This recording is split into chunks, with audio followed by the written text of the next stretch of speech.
Top départ pour notre rendez-vous du matin, la matinale d'Afrique Sport.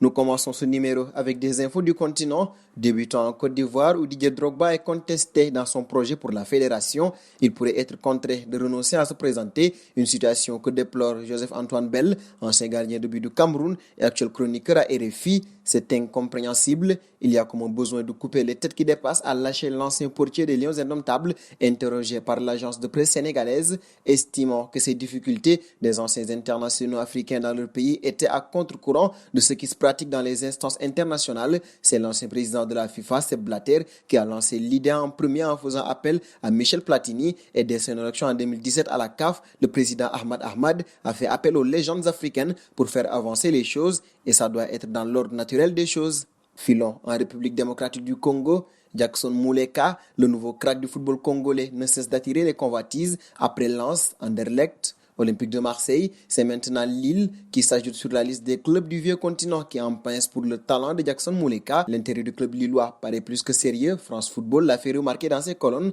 À Lumumbashi, Jackson Muleka attend sa libération. Le jeune international congolais n'a jamais cessé de rappeler que son plus grand rêve est de poursuivre sa carrière en Europe, mais il ne va pas s'affoler sur les avances des écuries européennes au risque de choisir un mauvais horizon. Un bond du côté de Naby Keïta désormais, auteur du premier but lors de la belle victoire de Liverpool face à Chelsea pour le dernier match de la saison à Anfield. Le Guinéen a été comparé à un certain Andrés Iniesta par l'un de ses coéquipiers. Divock Origi est apparu devant la caméra pour lancer. C'est le Iniesta noir, le Iniesta guinéen. Naby Keïta devrait apprécier.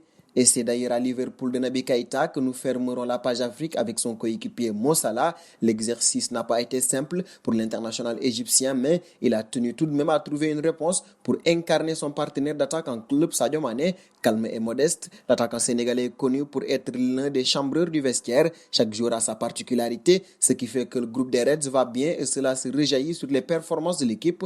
Lors d'une interview accordée à Frontline Cinema Pongol sur Canal+, Salah a parlé de l'enfant de Bambali. Pour lui, le meilleur joueur africain de l'année en titre est un fou, mais dans le bon sens. Ceci dénote de la bonne ambiance qui règne dans cette équipe, vainqueur de la Prime League. Seconde partie de la matinale avec un mot de Ligue des Champions.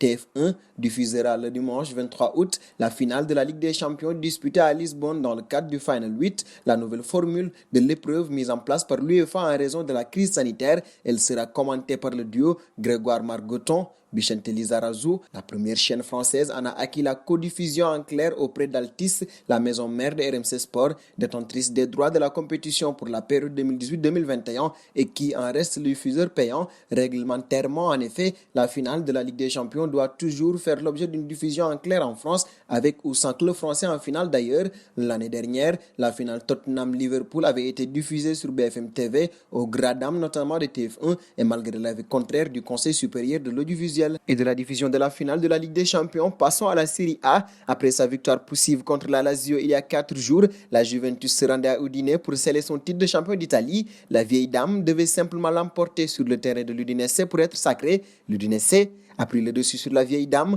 et recule le sacre de celle-ci. La Juve encaisse une 5e défaite cette saison et compte 6 longueurs d'avance sur l'Atalanta à 3 journées de la fin. Cela devrait suffire, mais rien n'est encore fait pour CR7 et ses coéquipiers. Et de l'Italie, passons en Espagne avec Sergio Ramos. En fin de contrat en juin 2021 avec le Real Madrid, il négocie depuis plusieurs semaines avec les dirigeants merengues pour une prolongation de contrat de 2 saisons supplémentaires et ainsi terminer sa carrière au sein de la Maison Blanche. Mais les négociations tardent à se finaliser en raison d'un salaire mirobolant demandé par le défenseur central espagnol. Alors qu'il touche actuellement 12 millions d'euros net par an, le capitaine madrilène souhaiterait une augmentation de salaire à hauteur de 18 millions d'euros net par saison, selon les informations du média espagnol Sport. Avec cette revalorisation salariale, Sergio Ramos veut devenir le joueur le mieux payé de l'effectif du Real Madrid devant le blacklisté Gareth Bale qui reçoit 17 millions d'euros net par an.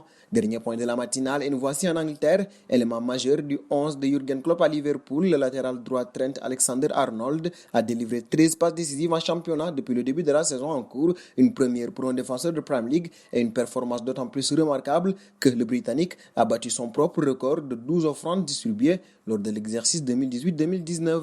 Clap de fin pour cette matinale du jeudi, chers amis internautes qui nous suivaient d'un peu partout. Nous sommes près de 70 000 membres de la famille Afrique Sport et chaque jour, nous essayons de participer à l'essor du football africain pour nous aider à faire grandir notre